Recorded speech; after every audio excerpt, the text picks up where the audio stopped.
Hello and welcome to Style It Up, where we take you inside the fashion world of New England. I'm your host, Olga Medvedev, and we have another great show for you today. We kick off this episode with a two-part series for all you aspiring designers and fashionistas. The Boston chapter of the Fashion Group International launched a forum named Conversations with Jay Calderin. Their first guest, president and founder of Styleweek Providence, Rosanna Ortiz-Sinel, spoke about her experience in the fashion industry and gave valuable advice for designers who are considering participating in Fashion Week. Style It Up had the exclusive opportunity to partner up with FGI Boston and share the conversation. Take a look. Hi everyone. Tonight I'm really excited about starting this series of conversations because I think we've all gone to the events where there are panels or where there's just someone kind of just speaking at you with a presentation. But I think really getting to know people in a conversation, it has a lot more there to be had. So I'm really excited to have you here, Rosie. So before we start talking about work and all that kind of stuff, I wanted to get a better idea of how you got started in fashion to begin with. Like, what was your first sort of foray into the fashion industry for you? That's a really interesting question in the sense where I feel the fashion industry really found me. And my background has been public relations and marketing. I went to school for advertising, and I've always been very intrigued by relationships with people. And I was a shoe rep for a long time, and I worked at a small PR word-of-mouth marketing firm here in Boston for a little bit. And I really fell in love with the relationships. And it just fell into where that brought me into this world. On two fronts, on personally and professionally, what do you personally love about fashion? Like, just in general, like when you think about fashion for yourself or just in lifestyle terms, what is it that you love about fashion? I think that fashion and style really do bring that level of self-expression that no one else can really replicate to a certain extent, where, you know, a woman will walk in or a man will walk in and it's not necessarily about what they're wearing, but their persona and how they act and how they treat people that really brings out their sense of style and fashion. So it's definitely a place where people can take risks, and we all need clothes. So everybody can partake in, you know, being this self-expressive with what they wear. And I believe that it's something that is personal to everyone. What about professionally, like in the industry, what is it that you like most about working in fashion? Like, what do you get to do that makes it all worthwhile? For me personally, and with Style Week, I love being able to help and really teach emerging designers on how to take care of their brand and have them realize that it's not just about what happens on the runways, it really is the follow through and everything that they do post fashion weeks and post events that they have to do to really keep their brand known. And I really love that process of the creation and then the follow through and then their end all goal. Right. So that's what I love to see. I mean, I'm not a designer. I watch these designers like Jonathan, and I'm like, how did he create that? You know, what is that even called? But my love for how he puts his expression and design and creativeness and artisanship into this product, you know, you can't replicate that. And what are some of the things that you usually recommend to designers, like that post-fashion week or fashion show? The kind of things they should be doing. What kind of things do you recommend to them that they should be thinking about? I think that they should be thinking about making the right choices and what they do with their brand. And I have this motto where I think you should say no more than you say yes. Where after, you know, a fashion week, or, you know, if a designer comes off on a real big high of their fashion event, a lot of people are going to gravitate to them because they're so talented and they're going to want to help them and they're going to want to work with them. But they really have to be cognizant, they have to be careful on what they do with their brand afterwards, and they really have to follow their gut. If I can express to its core, you have to follow your gut on it. Okay, so now I think we have a little bit of better picture of like what you feel about fashion. Let's get into Providence Style Week and talk about fashion weeks in different cities do different things. So, like, how would you describe the structure of Providence Style Week? Like, what is it about? Like, how does someone sort of step into the process, and then if you could take us through the process of what a designer would encounter? Sure. Well, at Styleweek, we are an emerging designer platform. So we showcase emerging designers, whether they have been designing for many years and they're not mainstream, or if they really want to come on board and be almost a platform before they go to New York or another bigger city fashion week. With that, we look at every designer who wants to participate very closely. And we want to make sure that it's not just a technical skill that they have the passion and the drive to see their brand through. Because it would be so heartbreaking for me to have a designer show at Styleweek and then they don't follow through on their brand and then they're not doing what they love so much because of that. So with Styleweek, we are a full production in the sense where we do all of the marketing for them, we do the public relations for them, we create the entire venue, we do the styling, we do everything but create the collection. And I think that that's been really helpful to an emerging designer because they can get so flustered with the outside things and the outside entities that need to create a fashion show where they seem to have their creative kind of slip to the wayside. Right. Because they're worried about creating these other things to get this done. So we basically do everything for them. And that's kind of like where we call them our babies. So when a designer comes in, they're really buying into not only a venue for a show, but a whole service, like a complete package. Exactly. And we even have mentors, where, Jonathan's on my staff as well. So if a designer hits a rut and they need help, we have people help them with that. So we're also therapists. I understand that. So with so many cities having a fashion week, and a lot of different weeks do have a place for new designers, emerging designers. What do you think sets Providence Style Week apart? Like, what's the Providence brand, I guess? Well, the one thing that I fell in love with when I moved to Providence, and I've only been there 3 years, so it's very short. I'm actually Bostonian at heart. But I love the proximity to New York. And that extra hour and a half off to travel down to New York is really helpful. So that was really intriguing to me. Also, Providence has such a creative foundation to it, where there's so much talent there. Of course, we have the universities that, host these creative minds, but we also have a lot of people who live there who really needed to see this happen in their backyards. That it was more of a business of fashion event, not just, going to, a club and seeing this designer put their blood, sweat, and tears into a show and not have them get any press or any buyers after. It really is injustice to the designer. So really what I wanted to create was a home for these emerging designers, in the region where they could come, they could be catered to, we treat them like sponsors and to help them kind of go to the next level. Speaking of New York Fashion Week, there are a lot of changes in how programming is happening. Mm-hmm. There's stuff obviously, at Lincoln Center and the main stage, all over. But there's stuff happening throughout the city. There's stuff happening in different ways, like films and digital live streaming and all this kind of stuff. So have you dabbled in any of that, or do you see Style Week incorporating any of that sort of either virtual or off-site things, satellite projects? It's funny, we just had our PR meeting on Monday, and one of our PR associates mentioned that we need to go a little bit more digital. And to answer your question, yes, I think that we are going to go more digital. We actually brought in Stephanie Blanchard, she's sitting right here, and she is going to be helping Style Week go to the next level. So we are going to try to incorporate that.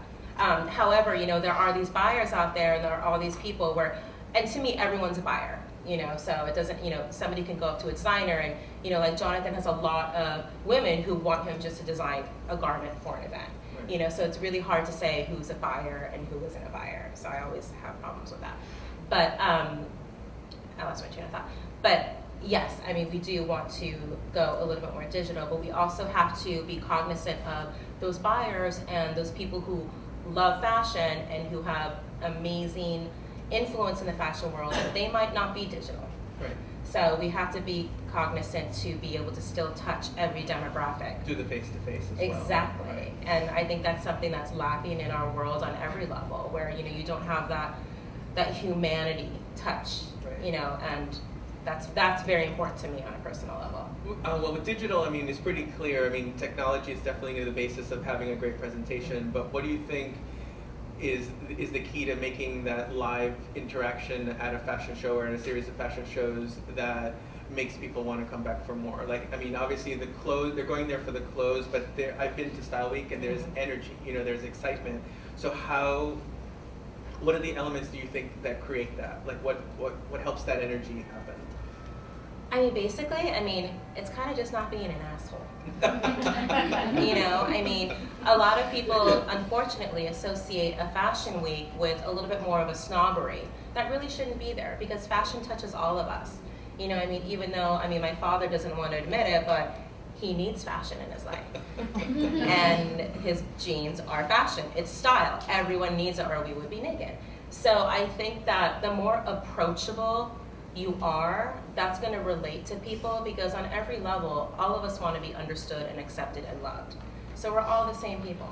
So if you go in there and, you know, you get like a snobby attitude at check-in, I'm going to be pissed, you know, and I'm not going to have that person up there anymore. So I really like to market Style Week as being the approachable fashion week where, is it intended for business? Absolutely. First and foremost, buyers and press, no doubt. But it's also intended for the community to be able to come and be a part of the fashion environment, even though they don't necessarily work in it. So you have to have that perfect balance. Thank you so much to FGI Boston for letting us be a part of this very inspirational story. Please be sure to tune in next week for the conclusion of Conversations with Jay Calderin. Up next, we have a young designer that creates both men and women's wear. Keep it here on Style It Up.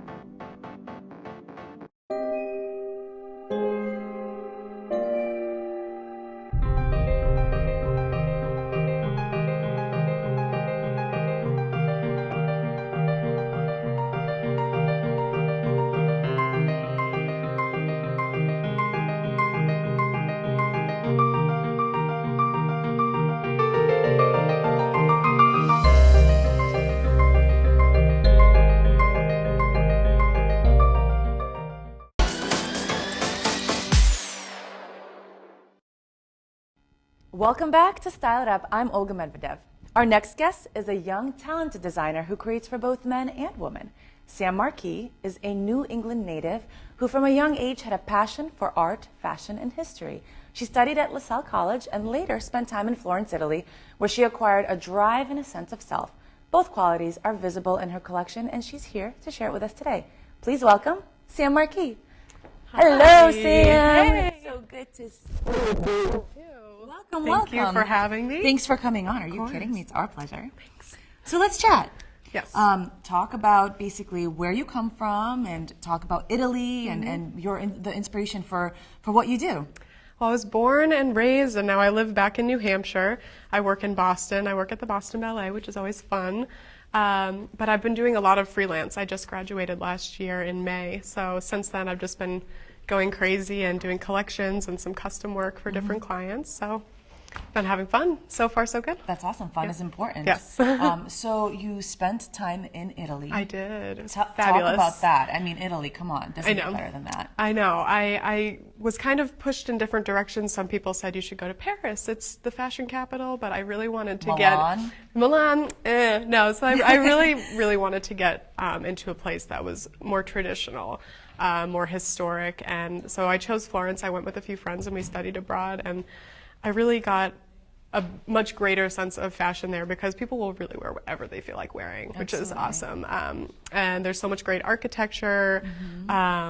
You know, the nature is beautiful there too in the countryside. So I was definitely just inspired there. You know, I learned a lot more about fashion there than I would have if I had stayed at home. Are there like statements in your collection that are definitely Italy, or? Not necessarily this collection, but there are little details that I pull from. I do a lot of pleating, and some of that is just inspired by, you know, when you look up in the street and it's all this amazing architecture, and I definitely kind of got into a more structural vantage point from that. Yeah. Well, interesting. I know you have some pieces here. I do. Would you like to share?